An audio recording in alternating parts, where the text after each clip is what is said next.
नमस्कार मित्रों। दस स्वदेश में आप लोगों का स्वागत है। यहाँ पर करते हैं हम लोग देश में हो रही राजनीति पर चर्चा और आज हमारा विषय है दिल्ली के चुनाव में टीना इफेक्ट। दोस्तों, आपके मन में सवाल आ रहा होगा कि क्या है टीना इफेक्ट। दिल्ली का चुनाव इससे बहुत ज्यादा प्रभावित है। दिल्ली ही क्या, देश के कई सारे ऐसे राज्य हैं जहां पर इस इफेक्ट का अच्छा खासा प्रभाव देखा गया है। इसके अतिरिक्त देश की राजनीति भी इस इफेक्ट से अछूती नहीं रही है। लेकिन जनता, देश की जनता इतनी समझदार है कि वह राजनीति के कई सारी शब्दावलियों को खारिज करते दिखाई देती है। ऐसे में टीना इफेक्ट पे करेंगे चर्चा, आखिर दिल्ली में इसका क्या है प्रभाव। नमस्कार दोस्तों, मैं हूं सुधांशु, आप देख रहे हैं द स्वदेश।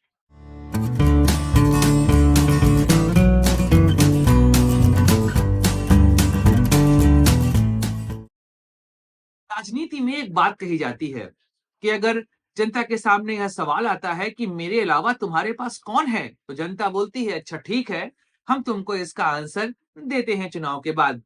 चलिए पहले बात करते हैं टीना इफेक्ट, दिल्ली की और देश के अन्य राज्यों की जहां पर यह इफेक्ट प्रभावी है। देखिए, टीना का मतलब होता है देयर इज नो अल्टरनेटिव, मतलब मेरे अलावा यहाँ पर कोई और नहीं है। अगर हम देश के कुछ राज्यों की बात करें तो वहां पर भी टीना इफेक्ट का प्रभाव हमको देखने को मिलता है। इसमें दो सबसे बड़े एग्जाम्पल हैं, पहला बिहार और दूसरा बंगाल। अगर हम बिहार को देखें तो बिहार में 2005 से लगातार नीतीश कुमार ही वहां के मुख्यमंत्री हैं। बिहार के बारे में हमेशा मैं यही कहता हूं कि वहां पर विपक्ष बदलता है, सत्ता पक्ष हमेशा वही रहता है। 2005 से लेकर आज तक नीतीश कुमार ने पता नहीं कितनी बार सीएम पद की शपथ ली है। वह भाजपा के साथ जाते हैं और फिर आरजेडी के साथ, लेकिन सीएम वही रहते हैं, क्योंकि वहां पर भी यही समस्या चल रही है कि आखिर नीतीश कुमार का अल्टरनेट कौन है। और शायद इस टीना इफेक्ट की वजह से वहां पर जिसके साथ जाते नीतीश कुमार उसकी सरकार बनती है। चाहे हम बात करें आरजेडी साथ यहाँ पर बनाया गया महागठबंधन, और चाहे हम बात करें भाजपा के एनडीए के, नीतीश कुमार को इस टीना इफेक्ट का अच्छा खासा फायदा मिलता दिखाई देता है। यही बात आती है बंगाल के लिए, वहां पर ममता बनर्जी नहीं तो कौन। वहां भी यही सवाल है जनता के सामने कि अगर ममता दीदी को नहीं चुना तो फिर यहाँ पर कौन बनेगा राज्य का मुख्यमंत्री।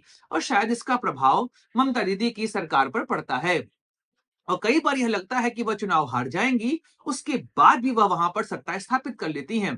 2019 में होने वाला लोकसभा चुनाव और जैसा वहां पर भाजपा के लिए वहां पर रिजल्ट आया, उसके बाद यह स्पष्ट हुआ कि भाजपा वहां पर बड़ी पार्टी बनेगी। लेकिन भाजपा के पास कोई भी ऐसा चेहरा बंगाल में नहीं था जो कि ममता दीदी का अल्टरनेट वहां पर बनता। ऐसे में बंगाल का विधानसभा चुनाव हो या इस बार का बंगाल में होने वाला लोकसभा चुनाव, इन दोनों में टीएमसी को अच्छी खासी बढ़त मिलती हमको दिखाई दी और भाजपा वहां पे अपने प्रदर्शन को दोबारा से दोहरा नहीं पाई। यह साफ दर्शा रहा है कि बंगाल की राजनीति में भी टीना इफेक्ट काम करता है। अगर हम दिल्ली की बात करें, क्योंकि इस समय दिल्ली का चुनाव पूरे देश का चुनाव बन चुका है। 2013 से दिल्ली का चुनाव इस तरीके से हो रहा है कि वह चुनाव पूरे देश के चुनाव को नियंत्रित करता है या कहें उसके लिए एक माहौल बनाता है। अगर आप देश में देखेंगे तो तीन ऐसे यूनियन टेरिटरी हैं जहां पर दिल्ली जैसा ही हाल होता है। दिल्ली एक स्वयं है, दूसरा पौंडीचेरी और तीसरा जम्मू एंड कश्मीर। यह तीनों ऐसे यूटी हैं जहां पर विधानसभा का प्रावधान है। लेकिन जैसी बातें दिल्ली को लेकर होती हैं वैसी बातें अन्य यूटी को लेकर नहीं होती है। मतलब हम बात करें पौंडीचेरी की या जिसे हम कहते हैं पुदुचेरी और जम्मू एंड कश्मीर की, वहां पर इसको लेकर ऐसा कोई भी माहौल नहीं बनता है। जम्मू कश्मीर में इस बार थोड़ा बहुत माहौल इसलिए बना क्योंकि वहां पर यूटी बनने के बाद पहला चुनाव होना था। लेकिन 2013 से लगातार दिल्ली का चुनाव देश की राजनीति का महत्वपूर्ण चुनाव बन चुका है। 2014 में मोदी लहर पूरे देश में छाई हुई थी, उसके बाद भी 2014, 2019 इन दोनों लोकसभा चुनावों में बीजेपी का प्रदर्शन शानदार रहा। यहां तक कि 2024 में, जिस साल पूरे देश में मोदी लहर उतनी नहीं थी या कहें बस मोदी की तरीके से यहां पर सत्ता पर आ सके, लेकिन दिल्ली में फिर भी उन्हें 7 सीटें मिली। लेकिन जब भी लोकसभा चुनाव की बात हुआ है, विधानसभा चुनाव, दिल्ली की राजनीति में भाजपा कहीं की नहीं रही है। 2015 की बात याद करिए, जब मात्र मिली थी 3 सीटें और 2020 में मिली थी 8 सीटें, मतलब केवल 5 सीटों का फायदा। यहीं पर आता है दिल्ली में टीना इफेक्ट। 2013 में त्रिकोणीय चुनाव था। शीला दीक्षित स्वयं एक चेहरा थी और अरविंद केजरीवाल नवोदित नेता, आम आदमी पार्टी एक नवोदित पार्टी। लेकिन जैसा चुनाव हुआ उसमें आम आदमी पार्टी ने जिस तरीके से वहां पर विजय प्राप्त करी और कांग्रेस साथ मिलकर सरकार बनाई, वहां से एक बात स्पष्ट हुआ कि अरविंद केजरीवाल दिल्ली की राजनीति का महत्वपूर्ण चेहरा बन गए। यहां तक कि शीला दीक्षित स्वयं वहां से गायब होती दिखाई दी। 2015 का दौर याद करिए, जब भाजपा ने दिया था किरण बेदी का चेहरा।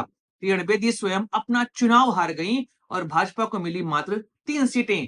5 साल सरकार चली और 2020 आम आदमी पार्टी का प्रदर्शन फिर से वैसा ही रहा और अरविंद केजरीवाल दिल्ली के सबसे बड़े चेहरे बन गए। यहां तक कि अगर आप पिछले पिछले आप 10 साल को देखेंगे तो भाजपा और कांग्रेस दोनों के पास कोई ऐसा चेहरा नहीं है जो अरविंद केजरीवाल के कद के सामने खड़ा हो सके। ऐसे में अरविंद केजरीवाल को इसका फायदा होता दिखाई देता है, क्योंकि वहां पर जब जनता वोट करने जाती है तो एक तरफ आम आदमी पार्टी की तरफ से अरविंद केजरीवाल जो कि है बहुत सशक्त चेहरा और जनता के सामने अल्टरनेट के फॉर्म में कोई नहीं है। इस बार अगर ऐसा देखा जाए यहाँ पर तो भाजपा और कांग्रेस दोनों ने अरविंद केजरीवाल के खिलाफ प्रवेश सिंह वर्मा, जो कि साहेब सिंह वर्मा पूर्व मुख्यमंत्री के बेटे हैं, और कांग्रेस ने दिया है संदीप दीक्षित को टिकट, जो कि शाह दीक्षित के बेटे हैं। लेकिन फिर भी अरविंद केजरीवाल के कद के सामने वह कहीं भी दिखाई नहीं देते हैं। 2015 के बारे में मैंने आपको बताया कि कैसे किरण बेदी के चेहरे का कोई मतलब नहीं रह गया था। 2020 में मनोज तिवारी, जो कि पूर्वांचल से आते हैं और यूपी के बहुत बड़े सिंगर, मतलब भोजपुरी इंडस्ट्री के बहुत बड़े सिंगर रह चुके हैं, एक्टर रह चुके हैं, जब वो भाजपा में आए और भाजपा ने पूरी कमान उनको दी कि आप 2020 का दिल्ली चुनाव अपनी तरफ से लड़िए, और वहां पर कोई सीएम कैंडिडेट का चेहरा नहीं था। जैसे कि 2015 में हमने किरण बेदी को देखा था, वैसा कोई चेहरा यहाँ पर नहीं था। लेकिन फिर भी मनोज तिवारी का चेहरा सामने दिखाई दे रहा था। लेकिन जैसा प्रदर्शन 2020 में रहा वह 2015 से अलग नहीं था। मनोज तिवारी कभी भी अरविंद केजरीवाल के उस ग्लैमर वाले चेहरे को फेस करते दिखाई नहीं दिए। पूर्वांचल का बड़ा नाम होने के बावजूद पूर्वांचल के लोगों में उनकी पैठ अच्छी खासी नहीं रही है। अब दिल्ली के चुनाव में 2025 में भी यही हो रहा है। अरविंद केजरीवाल के खिलाफ अच्छी खासी एंटी इनकम्बेंसी है। आम आदमी पार्टी को डर तो है कि इस बार सीटें कम होंगी, यह बात स्वयं अरविंद केजरीवाल स्वीकारते हैं। और अरविंद केजरीवाल को यह भी पता है कि भाई साहब हमारे खिलाफ तो कोई है नहीं, इसीलिए कई बार वह बीजेपी के ऊपर आरोप लगा चुके हैं, तुम्हारा दूल्हा कौन है। और भाजपा के सामने इसका कोई उत्तर नहीं दिया जा रहा है। भाजपा अभी तक ऐसे उत्तर देने के लिए यहाँ पर कैपेबल नहीं हो पाई है। भाजपा स्वयं परेशान है कि वह यहाँ पर उत्तर के रूप में किसे प्रस्तुत करे जो कि अरविंद केजरीवाल का सामना कर पाए। अरविंद केजरीवाल को इसी बात का शायद बहुत सुकून है, कह सकते हैं, क्योंकि उनको यह पता है कि अभी दिल्ली की राजनीति में उनके समानांतर कोई भी चेहरा ना भाजपा और ना कांग्रेस दे पाई है। जबकि अगर हम देश की बात करें तो यहाँ पर नरेंद्र मोदी के लिए भी टी9 फिट काम करता है, क्योंकि कई बार जनता के मन में यह सवाल आता है कि नरेंद्र मोदी के सामने कौन। लेकिन 2024 में आप एक चीज नोटिस करेंगे कि कई सारे नेता नरेंद्र मोदी के समकक्ष आ तो गए, खासकर राहुल गांधी। कई लोग उनको मोदी का अल्टरनेट मानते हैं।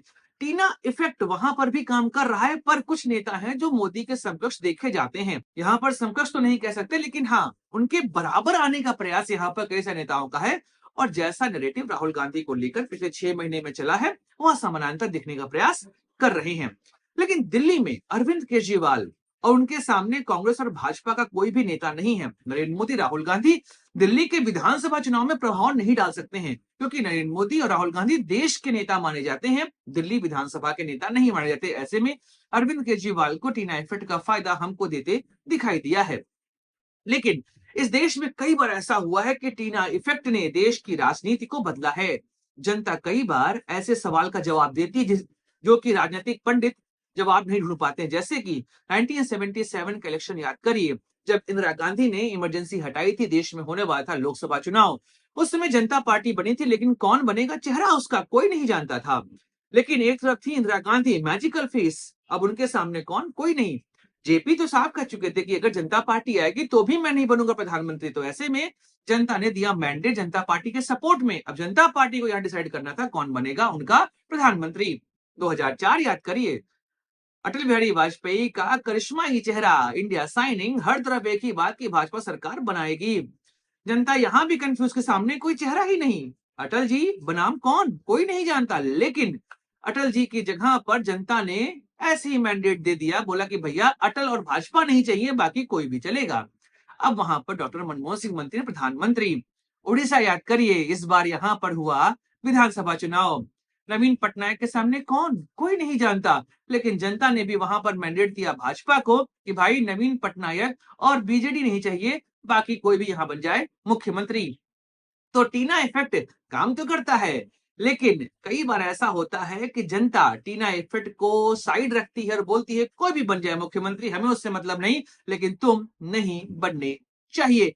अब क्या दिल्ली में टीना इफेक्ट जिसको लेकर अरविंद केजरीवाल आश्वस्त हैं कि उनके सामने तो कोई है ही नहीं, लेकिन क्या जनता इस बार अरविंद केजरीवाल के खिलाफ है? यह तो समय बताएगा। नतीजे आएंगे 8 फरवरी को। हम चर्चा करते रहेंगे। मिलेंगे अगली वीडियो में, बात करेंगे किसी और राजनैतिक मुद्दे की। अपने दोस्त सुधांशु को दीजिए इजाजत। Like share subscribe the channel.